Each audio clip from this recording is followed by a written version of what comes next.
Kota tanpa buku. Pernahkah kau ke toko buku, perpustakaan, atau taman bacaan? Tidaklah kau merasa istimewa berada di dalamnya.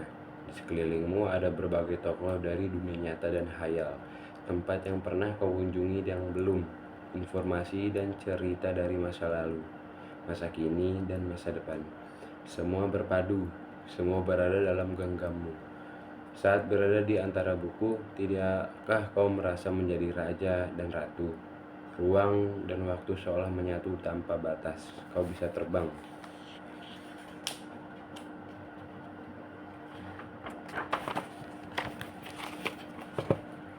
melintasi sekat negara dan melewati berbagai zaman. Kau bisa menyelam ke dalam samudra, melayang di angkasa, bercanda dengan angkasa tua, dan berkelana di tengah padatnya kota, juga di rimba raya. Kau tahu, buku adalah jendela dunia, kunci pengetahuan, dan pintu wawasan. Muhammad Hatta, sang proklamator, berkata, "Aku rela dipenjara asalkan bersama buku, karena dengan buku aku bebas. Melalui buku, manusia terbebas dari ketidaktahuan."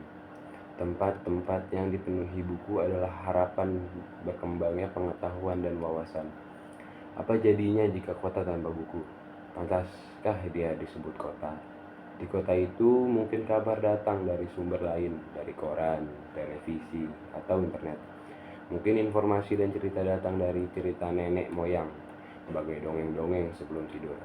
Irama warganya pun tiada beda, bangun pagi, bertebaran di muka bumi, atau berbagai keperluan, untuk kembali pulang siang atau sore harinya.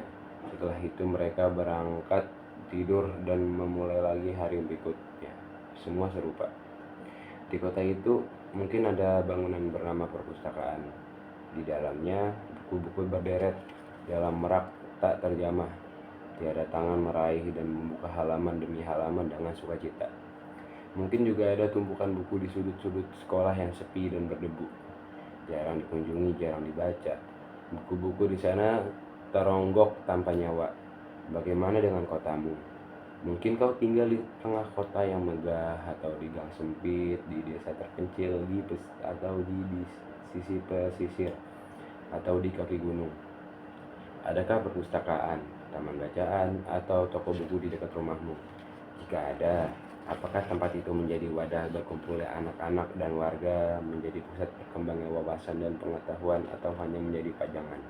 Maukah kau menjadi orang yang menghidupkannya?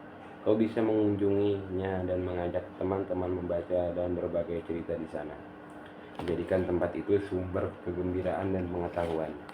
Jika tempat itu belum ada, maukah kau menjadi orang yang mulai menghadirkannya? Kau bisa memulainya dari sebuah sudut di teras rumahmu.